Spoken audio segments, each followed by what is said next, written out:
Her name was Corrine Elliot Lawton, and her gravesite stands as this haunting image shrouded in mystery, reflecting the mystery of her own tragic life.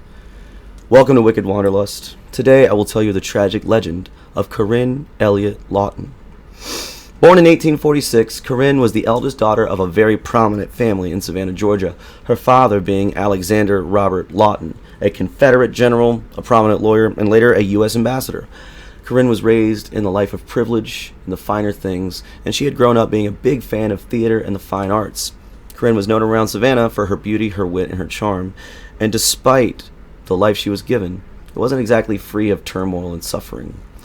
Corrine was just a teenager when the Civil War breaks out, and Georgia got hit pretty hard, which caused a lot of suffering, uncertainty, and tragic loss for many in the region. According to local legend, Corrine had fallen madly in love with a young man that her family had strongly disapproved of and forbade her to be with. They instead tried to force her into an arranged marriage with another man. Corrine had absolutely no love for that fella, but it's said that her father told her she would have to learn how to love him.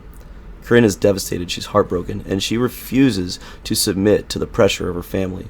It's said that on the eve of her wedding day, Corrine simply chose to throw herself into the river, choosing to drown rather than to live the rest of her life trapped in that loveless arrangement, separated away from her one true love. Now, historical records, including her own mother's diary, say that her actual cause of death was a fatal case of yellow fever during the yellow fever pandemic that had ravaged Savannah from 1876 to 1877, though local legend claims this was simply a cover-up to hide the family's shame. The monument that was erected above her grave was designed by Italian sculptor Benedetto Civiletti, and it depicts her in a flowing gown, her heartbroken gaze staring down at the ground, and a crown of flowers falling out of her outstretched hands. The inscription upon her grave reads, "Allured to brighter worlds and led the way."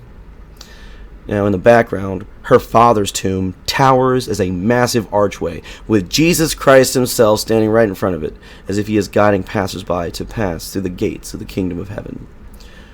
Corrine's grave is still visited today by countless thousands of travelers from all over the world who recognize her grave as a monument for love, heartbreak, tragedy, and the enduring power of her mysterious memory.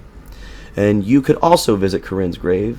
You just need to find her, located somewhere in Bonaventure Cemetery in Savannah, Georgia. If you manage to stop by, tell Corrine I said hello.